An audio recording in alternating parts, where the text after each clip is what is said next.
얼마 전 어떤 목사님과 만나서 이야기를 하던 중에 이런 이야기를 듣게 되었습니다. 그 교회의 한 청년이 그 목사님을 찾아오셨대요. 그래서 참 너무나도 속상한 이야기를 하더랍니다. 자기가 오랫동안 사귀었던 여자친구와 헤어졌다는 거예요. 그 이유가 뭐냐? 바로 아이를 낳는 문제 때문에 이제 결혼을 해야 되지 않을까 해서 구체적인 이야기를 해 나가다가 자기는 둘을 낳을까 셋을 낳을까 생각하고 있었는데 뜻밖에도 그 여자친구는 아이를 낳지 않겠다는 거예요. 처음에는 농담으로 생각했대요. 그런데 심각하게 그게 진실이라는 것을 알았어요. 그래서 그것이 이제 의견 충돌이 되고 얘기할 때마다 다툼의 원인이 되고 결국에는 나는 자식을 낳지 않고는 살 수 없다. 그래서 헤어지게 되었다는 거예요. 근데 문제는 헤어지고 난 다음에 너무 속상하다는 거죠. 이게 잘한 결정인가? 그냥 결혼했어야 되는 것은 아닌가? 결혼하고 설득을 해야 되는 것은 아니었나? 하면서 너무나도 속상한 마음을 이야기를 했더라는 겁니다. 여러분, 우리가 참 산다는 것은 많은 가치관이 충돌을 합니다. 이런저런 가치관이 충돌을 하고 의견 일치를 보는 것도 있지만 그렇지 않고 평행선을 긋는 것도 있죠. 우리 삶의 기준이 무엇인가? 삶의 가치가 무엇인가? 우리는 끊임없이 질문하고 그것에 대해서 답을 얻으면서 살게 됩니다. 오늘 말씀에 보면 한 율법사가 예수님에게 질문을 합니다.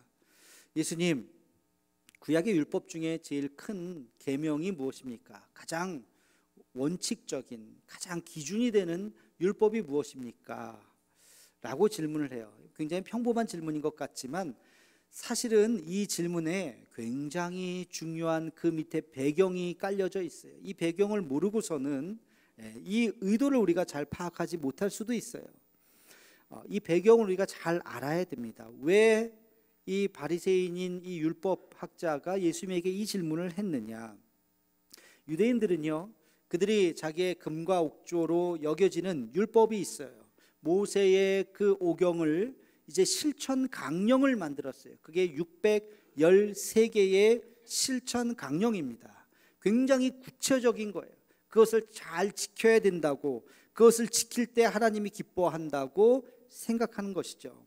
근데 이 613개의 실천 강령을 가만히 보면 둘로 나뉘어져 있는데 무엇 하라라고 하는 긍정 명령이 248개, 뭐뭐 하지 말라라고 하는 부정 명령이 365개. 여러분, 이 숫자가 많이 익숙하지 않습니까? 365는 뭐예요? 1년 날짜죠.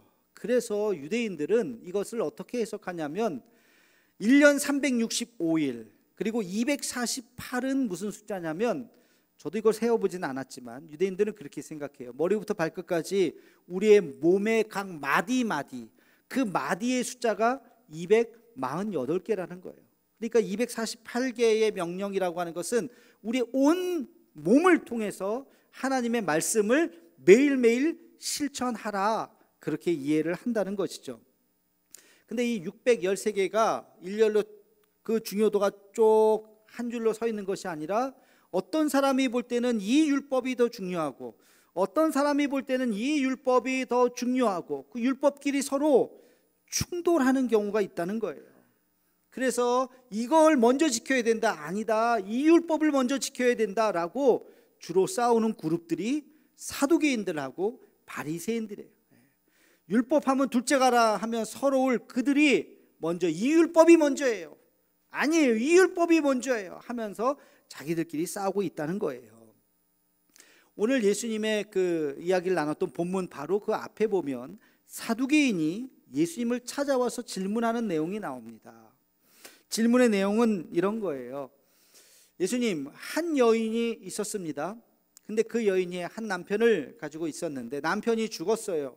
그러면 이 여인, 과부가 된 이 여인은 이제 그 남편의 동생, 동생이 형수와 결혼을 합니다. 이거를 형사취수제라고 해서 뭐 그 당시의 문화였고 우리도 그런 문화가 좀 있었죠. 그래서 그 형수를 아내로 맞이해서 이제 가족으로 함께 같이 살아가야 하는 그 둘째 동생이 이제 그 형수님을 맞이하게 됩니다. 그런데 둘째도 죽었습니다. 그러면 셋째도 죽었습니다. 그러면 넷째가, 다섯째, 여섯째, 이게 가장이겠죠. 그래서 일곱째까지 내려갔습니다. 질문의 요지는 그거예요. 만약에 이들이 하늘나라 가면, 천국에 가면 이 여인의 진짜 남편은 누구입니까? 이게 예수님에게 묻는 질문이에요. 자, 왜 이 질문을 하냐면 사두개인들은 부활을 믿지 않았습니다. 죽음 이후의 삶이 있다고 생각하지 않았어요. 예수님, 당신이 대단한 율법학자로 알려져 있는데 설마 당신 부활 믿는 거 아니죠? 우리 편이죠? 보세요. 이렇게 말도 안 되는 경우가 있는데 이런 경우를 어떻게 해석하시겠습니까? 부활은 없는 거죠? 당신 우리 편이죠? 라고 지금 사두개인들이 예수님에게 질문을 하는 거예요. 자, 예수님께서 그 질문을 듣고 뭐라고 답변을 하셨느냐? 마태복음 22장 29절에서 30절 말씀입니다. 우리 함께 같이 읽겠습니다. 시작. 예수께서 대답하여 이르시되 너희가 성경도 하나님의 능력도 알지 못하는 고로 오해하였도다. 부활 때에는 장가도 아니가고 시집도 아니가고 하늘에 있는 천사들과 같으니라. 아멘. 예수님의 답변은 뭐예요? 부활 때는 시집 가거나 장가 가는 일이 없다. 우리의 몸이 지금 이런 몸이 아니다. 이런 육체가 아니다. 부활의 새로운 몸을 입고 거기는 시집 가고 장가 가는 것이 없이 그냥 함께같이 살아가는 것이다. 전혀 다른 존재가 되는 것이다 라고 예수님께서 말씀하셨어요. 그 이야기를 옆에서 잘 듣고 있었던 바리새인들이 좋아했을까요? 안 좋아했을까요? 좋아했어요. 그렇죠, 예수님. 왜? 바리새인들은 부활을 믿었거든요. 사후세계를 믿었거든요. 그러니까 뭐라고 대답하나 가만히 들었는데 부활이 있다. 근데 이런 몸이 아니다. 오해하지 마라. 착각하지 마라. 부활은 있다 라고 하는 것을 예수님께서 말씀하셨더니 바리새인들이 그렇죠 하면서 너무너무 기뻐했어요. 그러면서 거봐, 사두개인들 당신들이 틀렸어. 그러면서 바리새인이 이제는 예수님에게 이런 질문을 합니다. 예수님, 그러면 율법 중에서 제일 큰 계명이 뭡니까? 다시 말하면 사사건건 저 사두개인들이 우리한테 저 율법 때문에 태클 거는데 우리가 말하는 이 율법이 맞죠? 예수님 우리 편 맞죠? 라고 지금 예수님에게 질문을 하고 있는 거예요. 여러분, 사두개인들은 그 조상이 제사장이었습니다. 그래서 제사장 계보가 사두개인이 되었어요. 그래서 이들은 613개의 율법 중에서 제사율법, 제사의식과 관련된 것을 최고의 율법으로 쳤어요. 정결예법, 성전 안에서 이루어지는 그 모든 예법을 제일 먼저 지켜야 된다고 주장을 했던 거예요. 반면에 이 바리새인들은 우리의 실생활에서 일어나고 있는 그 율법들, 우리의 삶의 자리에서 일어나고 있는 그 율법들이 더 우선이다. 안식일법, 안식일날 집에서 지켜야 하는 그 규례들, 또 11조와 같이 하나님 앞에서 지켜야 되는 그 규례들이 더 우선이다 라고 강조했었던 사람들이 바리새인들이었어요. 서로 형식주의라고 하는 것은 비슷했지만 서로의 강조점이 약간 달랐죠. 그래서 바리새인들은 예수님이 우리들 편이라고 생각하면서 질문을 했던 거예요. 예수님의 어떤 대답을 원했을까요? 그렇지, 바리새인들이 말이 맞습니다 라고, 바리새인들이 말하는 그 율법이 큰 율법입니다 라고 말해주기를 원했던 거죠. 근데 예수님께서는 뜻밖의 이런 말씀을 하셨어요. 우리 37절 38절 말씀을 함께 읽겠습니다. 시작. 예수께서 이르시되 내 마음을 다하고 목숨을 다하고 뜻을 다하여 주 너의 하나님을 사랑하라 하셨으니 이것이 크고 첫째 되는 계명이요. 아멘. 예수님께서 말씀하신 것은 뭐예요? 사랑이 우선이다. 사랑이 최고다. 사랑 외에는 없다. 그 구체적인 뭐가 먼저냐? 그거보다 더 중요한 것은 하나님께서 우리에게 법을 주신 그 의미, 그 정신을 너희가 잊어서는 안 된다라고 이야기를 하는 것입니다.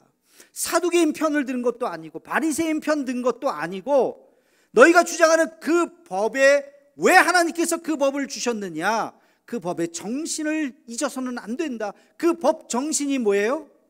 사랑이라고요. 사랑. 하나님께서 이 세상을 창조하신 원리가 뭘까요? 사랑이에요. 사랑.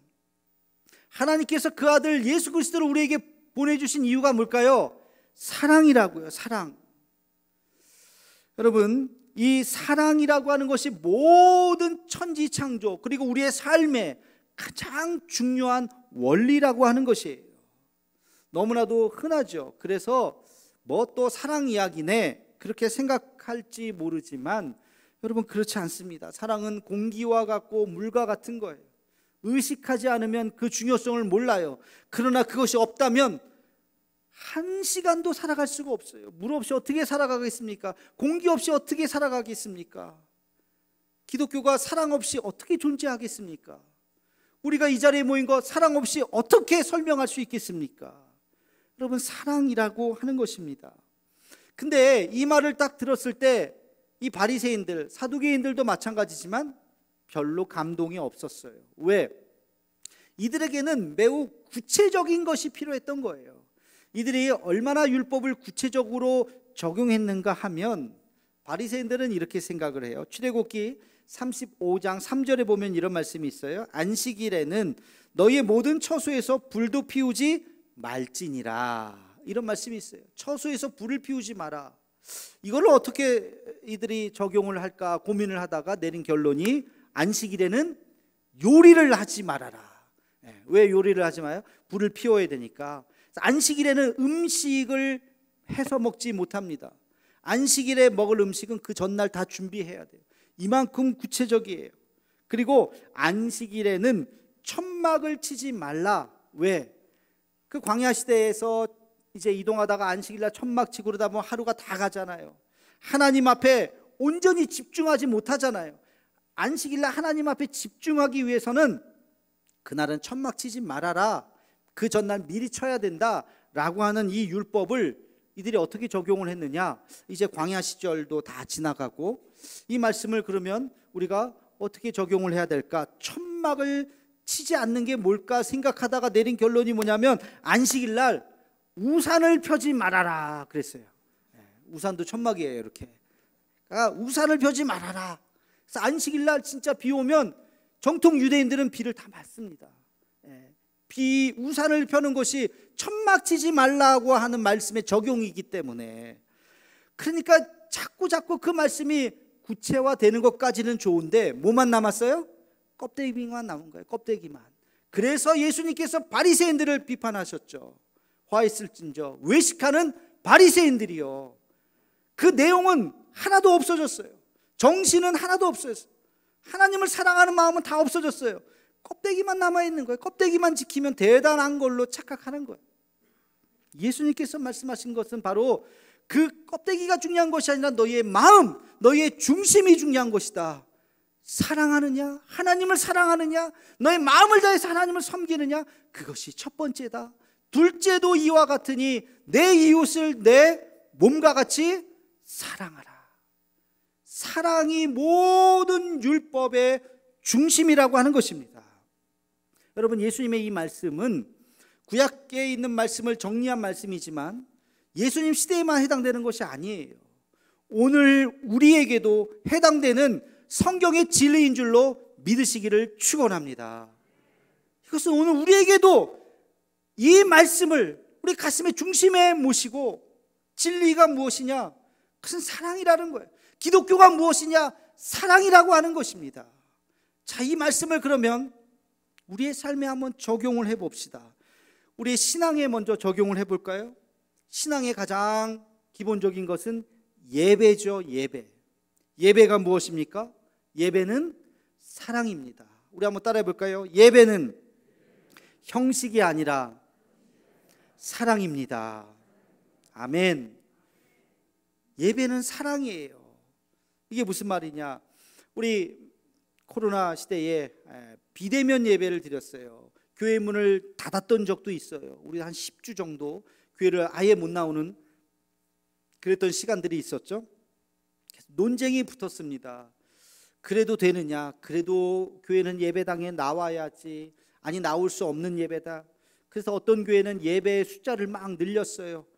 하루에 1부, 2부, 3부만 드렸던 걸 4부, 5부, 6부, 토요일 날도 드리고 월요일 날도 드리고, 그래서 소수의 사람들이 와서 예배를 드리도록, 왜? 현장 예배가 예배니까 나오도록 예배 숫자를 막 늘린 교회도 있고, 어떤 교회는 나올 수 없으니까 우리가 영상을 통해서, 유튜브를 통해서 각 집에서, 집이 성전이 되어서 예배를 드리십시오 해서 영상을 제공하는 교회도 있었어요.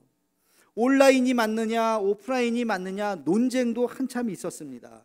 예수님이라면 뭐라고 말씀하셨을까? 둘 중에 하나를 선택하셨을까? 아니요.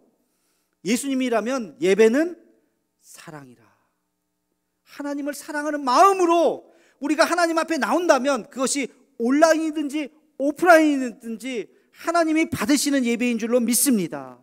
나올 수 없는 상황에서 어떻게 나오겠습니까? 그 상황에서는 우리가 정결한 마음으로 하나님 앞에 진실된 모습으로 집에서 예배 드릴 수 있죠. 나오고 싶지만 나올 수 없는 상황이니까. 앞으로도 마찬가지일 거예요. 제2의 코로나 같은 팬데믹이 또 온다 할지라도 우리는 영상을 통해서 예배 드릴 수밖에 없어요. 병상에 있는 분들, 지금도 자가격리 해갖고 못 나오시는 분들, 이 시간에도 아마 영상으로 예배 드리실 거예요. 그러나 지금은 나올 수 있어요, 없어요? 나올 수 있어요, 없어요? 나올 수 있어요. 나올 수 있음에도 불구하고 안 나오시는 분들은 핑계예요. 핑계예요. 나오셔야 돼요. 왜? 주님을 사랑하니까. 나와서 이 현장 예배의 이 열기를 느끼는 거예요. 우리 찬양대의 멋진 찬양을 가슴으로 듣는 거예요.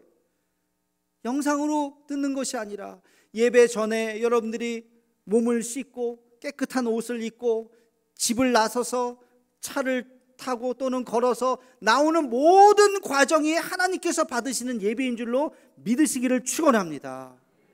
우리가 이렇게 안내를 받아서 이 예배당까지 오고 예배 후에 또 교우들과 반갑게 인사를 하고 식사를 하고 돌아가는 그 모든 과정이 하나님께서 받으시는 예배인 것이, 화면을 통해서 저의 모습을 봐도 괜찮지만 실제로 보면 더 괜찮다는 걸 아실 거예요.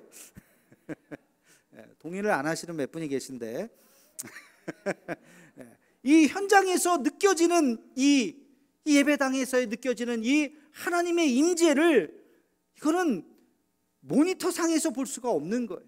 그렇기 때문에 우리가 예배당에 나올 수 있다면 나와야죠. 하나님의 그 사랑을 우리가 느끼는 것입니다. 주님을 사랑하기 때문에 온전한 예배를 드리는 우리 모두가 되기를 주의 이름으로 축원합니다. 예배는 그래서 사랑으로 드리는 거예요. 자, 기도는 어떨까요? 기도 따라해 봅시다. 기도는 의무가 아니라 사랑입니다. 여러분, 기도 의무라고 생각하시면 안 돼요. 억지로 하는 것이 아니에요.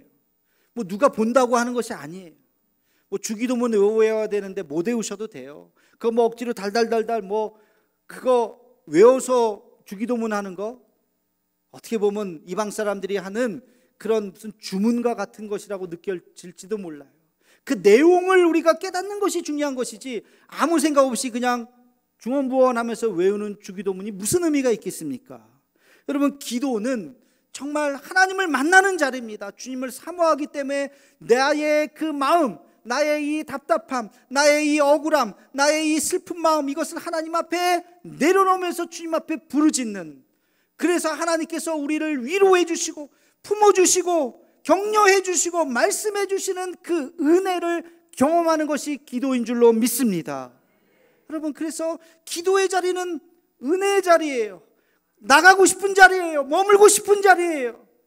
여러분, 5분만 기도해도 비틀어지고 빨리 가야 되는데 시계를 본다면 죄송하지만 아직까지 주님을 그만큼 사랑하지 못하는 거예요. 주님을 사랑한다면 그 시간이 눈 감고 일어났더니 30분이요, 또 한 번 눈 감고 일어났더니 1시간이요, 하나님 앞에 나아가는 시간인 것입니다. 여러분, 기도는 그 어떤 강제 규정이 없어요.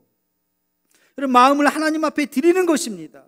사랑하는 사람을 만나면 즐겁고 기쁘고 이 시간이 길었으면 좋겠다 하는 것처럼 우리가 예수님 앞에 나와서, 주님 앞에 나와서 기도하는 그 시간이 우리에게 가장 행복한 시간이 되기를 주님의 이름으로 축원합니다. 그게 기도인 거예요. 기도도 사랑인 것입니다.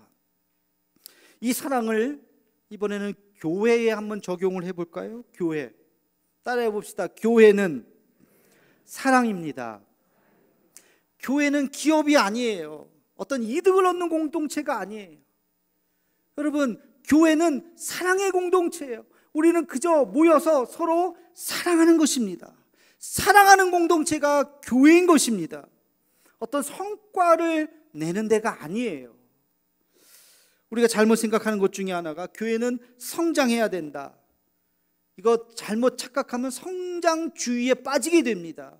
교회는 부흥해야 된다. 물론 부흥해야 되죠. 그러나 부흥 만능주의에 빠지면 안 돼요. 우리가 서로 사랑할 때 부흥은 하나님께서 부어주시는 은혜인 줄로 믿으시기를 축원합니다. 부흥은 하나님께서 우리에게 주시는 거예요. 성장은 하나님께서 우리에게 부어주시는 은혜인 것입니다. 부흥하지 않는 교회는 다 사라져야 합니까? 성장하지 않는 교회는 다 사라져야 됩니까? 얼마 전 어느 목사님과 저기 시골에 있는 하여튼 그 바닷가에 있는 작은 교회 목사님과 이야기를 했어요. 건물은 있어요. 근데 그분이 얘기하시더라고요. 우리 교회는 젊은이가 없어요.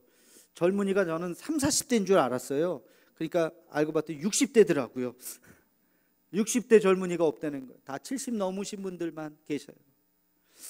그래서 이게 몇 년 지나면 이분들 한 분 한 분 돌아가시면 걱정이 된다는 거예요.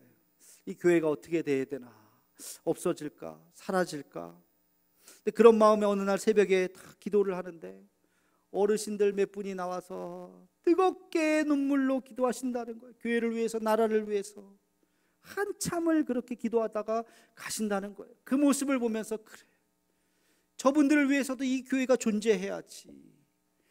교회는 여러분 성과주의에 빠져서는 안 돼요. 부흥하지 않아도, 성장하지 않아도 교회는 그 교회 자체로 존재하는 것이 의미가 있는 줄로 믿으시기를 축원합니다.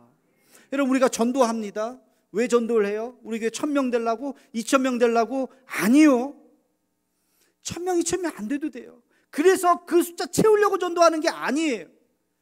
하나님께서 우리에게 부어주신 그 은혜가 너무 커서, 그 사랑이 우리의 가슴을 너무 차고 넘쳐서 그것을 전하고 싶어서 전도하는 줄로 믿습니다. 그 사랑을 전하고 싶어서 우리가 전도하는 거예요. 숫자 채우는 게 아니에요. 여러분, 지난 시간에 내주셨어요. 감사해요. 200여 명의 사람들을 써주셨어요. 73분께서 197명을 써주셔서 얼마나 감사한지 몰라요. 이분들이 다 올지 안 올지 몰라요. 안 와도 괜찮아요. 안 와도 괜찮아요. 그러나 여기에 있는 분들, 그 이름을 가슴에 품고 우리가 이분도 언젠가는 돌아가시기 전에 우리 교회가 아니어도 그 지역교회 가서, 다른 교회 가서라도 예수님 믿었으면 좋겠습니다 하는 마음으로 우리가 기도하는 것입니다. 그래서 우리가 복음 전하는 것이에요. 전도도 사랑입니다. 교회가 서로 사랑하지 않는다면 그게 교회일까요? 서로 반목하고 시기하고 질투하고 편가라서 싸우고, 그건 교회가 아니에요. 서로 용서하지 않는다면 그것은 교회가 아닙니다. 여러분, 교회는 사랑의 공동체예요. 서로 내 몸과 같이 사랑하라. 교회가 그래야 되는 것입니다. 서로 사랑하는 그런 놀라운 우리 대도의 가족들이 되기를 주님의 이름으로 축원합니다.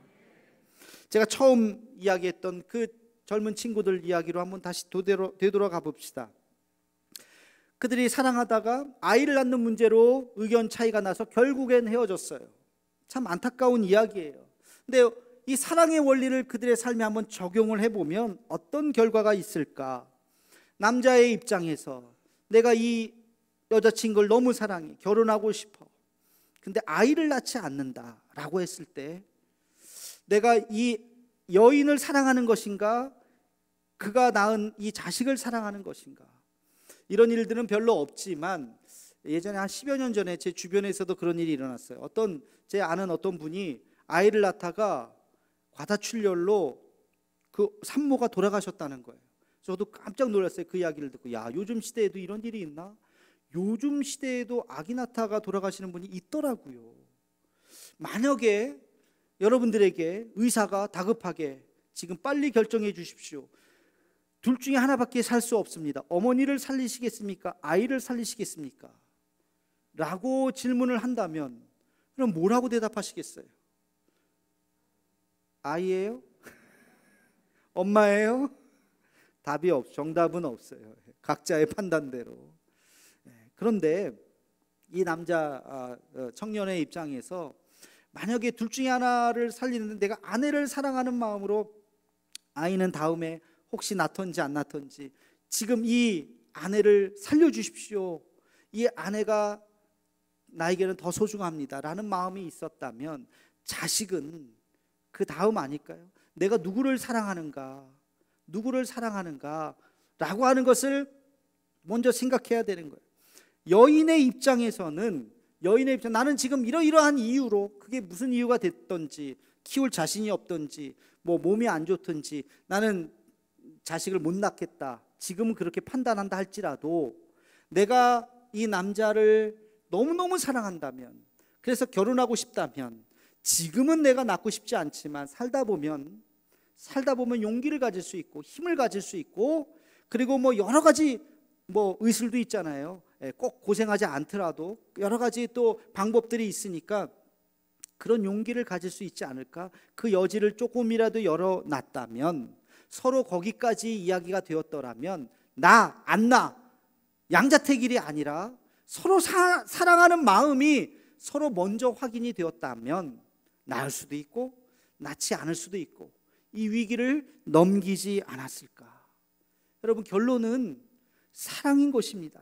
사랑은 모든 허물을 덮는 줄로 믿습니다. 사랑이라고 하는 것은 서로의 불편함, 서로의 부족함을 넘을 수 있는 하나님의 방법인 것입니다. 제가 말씀을 준비하다가 사랑에 대한 완벽한 구절을 찾았어요. 여러분들도 잘 아시는 말씀일 거예요. 하나님 사랑과 이웃 사랑에 대한, 이것만큼 완벽하게 정리해 놓은 말씀이 없어요. 함께 같이 읽기를 원합니다. 요한일서 4장 7절에서 12절 말씀입니다. 우리 함께 천천히 읽으면서 이 말씀이 무엇을 의미하는지 가슴에 새기는 시간이 되기를 바랍니다. 함께 같이 읽겠습니다. 사랑하는 자들아, 우리가 서로 사랑하자. 사랑은 하나님께 속한 것이니 사랑하는 자마다 하나님으로부터 나서 하나님을 알고, 사랑하지 아니하는 자는 하나님을 알지 못하나니 이는 하나님은 사랑이심이라. 하나님의 사랑이 우리에게 이렇게 나타난 바 되었으니 하나님이 자기의 독생자를 세상에 보내심은 그로 말미암아 우리를 살리려 하심이라. 사랑은 여기 있으니 우리가 하나님을 사랑한 것이 아니요 하나님이 우리를 사랑하사 우리 죄를 속하기 위하여 화목제물로 그 아들을 보내셨음이라. 사랑하는 자들아, 하나님이 이같이 우리를 사랑하셨은즉 우리도 서로 사랑하는 것이 마땅하도다. 어느 때나 하나님을 본 사람이 없으되 만일 우리가 서로 사랑하면 하나님이 우리 안에 거하시고 그의 사랑이 우리 안에 온전히 이루어지느니라. 아멘. 하나님은 사랑이시다. 사랑할 때 우리는 하나님의 자녀가 되는 것입니다. 기도하겠습니다. 사랑의 하나님, 어느 계명이 더 큰 계명입니까? 묻는 바리새인의 질문에 예수님께서 사랑으로 답하셨습니다. 우리의 수많은 인생의 질문에 사랑만이 정답임을 다시 한번 깨닫습니다. 우리가 하나님을 사랑하는지, 교회를 사랑하는지, 내 이웃을 사랑하는지 다시 한번 묻게 하옵시고 그 사랑의 원리대로 사랑 앞에 진실되게 살아가게 하여 주옵소서. 예수님의 이름으로 기도하옵나이다. 아멘.